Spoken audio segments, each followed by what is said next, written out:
একটি বাঘ ও একটি গাধা তর্কে জড়িয়ে পড়ল। তাদের তর্কটা হলো ঘাসের রং নিয়ে।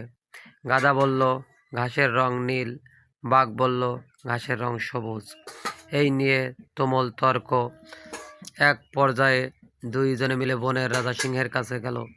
সিংহের কাছে গিয়ে গাধা চিৎকার করে বলল, বলেন মহারাজ, ঘাসের রং নীল, আপনি বলেন ঠিক বলেছি না? সিংহ বনের রাজা বললেন, হ্যাঁ তুমি ঠিক বলেছ। এই কথা শুনে গাধা লাফাতে লাফাতে চলে গেল। তখন বাঘ বাঘ মন খারাপ করে মহারাজকে জিজ্ঞেস করলেন, মহারাজ আপনি তো জানেন ঘাসের রং সবুজ, তাহলে আপনি গাধাকে কেন বললেন ঘাসের রং নীল?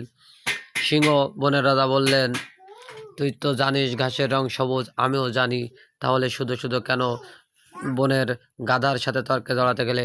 কারণ মূর্খের সাথে তর্কে জড়ানো বোকামির ছাড়া আর কিছুই হতে পারে না। এটাই থেকে আমরা কি শিখতে পারলাম?